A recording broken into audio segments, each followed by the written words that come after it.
है ये 8वां, ठीक है, 12 नंबर का। इसको लिखते हैं फिर क्या है 12x स्क्वायर ऋण 24x धन 12, ठीक है।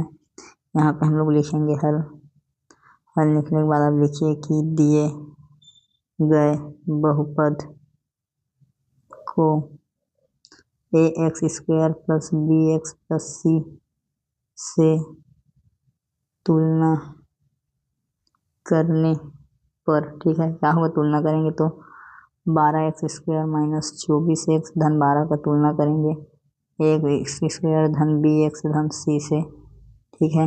ये वाला x कैंसिल हुआ, a का मान मिल गया 12, b का मान मिल गया ऋण 24 और c का मान मिल गया 12, ठीक है। अब हम AC याद कर लेते हैं, यहाँ पे लीजिए, अतः AC तो 12 गुणा 12, ठीक। तो AC बराबर क्या आ गया 144 आ गया,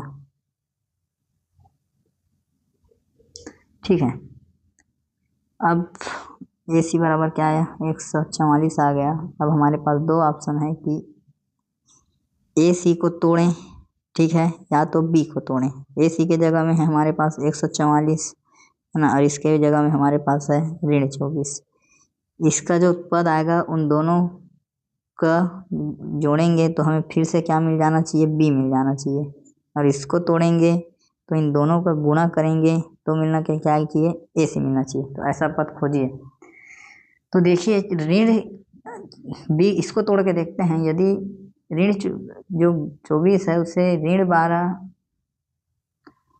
और ऋण 12, तो दोनों जुड़ के क्या हो जाएगा ऋण 24 हो जाएगा, और ऋण 12 और ऋण 12 का जब गुणा करेंगे तो ये धन 144 हो जाएगा, ठीक है। तो देखिए दोनों अंक को जब जोड़ रहे हैं तो हमें मिल जा रहा है B, और दोनों को गुणा कर रहे हैं तो मिल जा रहा है AC।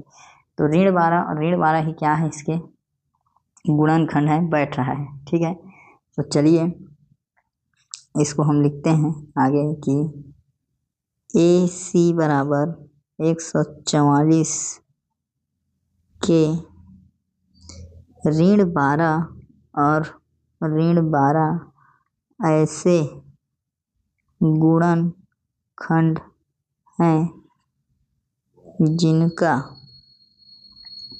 योग मध्य पद B के बराबर है, ठीक है। ऐसे आप लिखेंगे और इसके बाद हम समीकरण को लिखते हैं। तो क्या है समीकरण जो दिया है वो इस प्रकार से है कि 12x स्क्वायर ऋण 24x धन 12, ठीक है। तो इसको हल करते हैं 12x स्क्वायर, ठीक है। यहाँ से इसको ध्यान देना चिन्ह को, ठीक है। तो पूरे के पूरे को तोड़ रहे हैं तो यहाँ पे आएगा धन, फिर ऋण 12, फिर यहाँ पे ऋण 12, ठीक है। दोनों को जोड़ेंगे 24 हो जाएगा।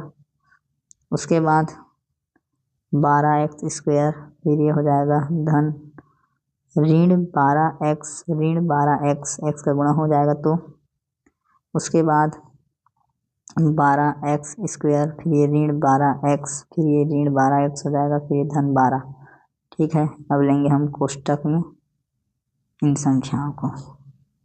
इसके बाद यहाँ से 12x कॉमन हो रहा है तो यहाँ x माइनस 1 बचेगा, फिर यहाँ से हम लोग धन 12 को निकालेंगे, ऋण चिन्ह के अंदर गुणा कर देंगे तो x माइनस 1 बचेगा, ठीक है। तो इस प्रकार से ये 12x धन 12 हो जाएगा, और फिर ये x माइनस 1, ठीक है। और कॉमन चाहे निकालें तो यहाँ से 12 और कॉमन निकलेगा, फिर ये x प्लस 1 हो जाएगा, फिर x माइनस 1, ठीक है। तो ये क्या है, यही क्या है आपका आंसर है, गुणनखंड है, ठीक है।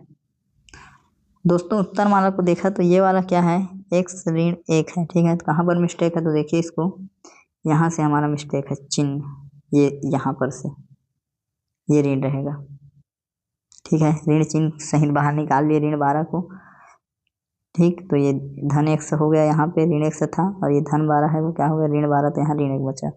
तो ये वाला भी क्या हो जाएगा हमारा ऋण हो जाएगा, ये वाला भी क्या हो जाएगा, ऋण हो जाएगा। ठीक है दोस्तों, छोटा छोटा मिस्टेक हो जाता है, उसके लिए सॉरी। वीडियो को देखने के लिए थैंक यू। तो चलिए आगे बढ़ते हैं।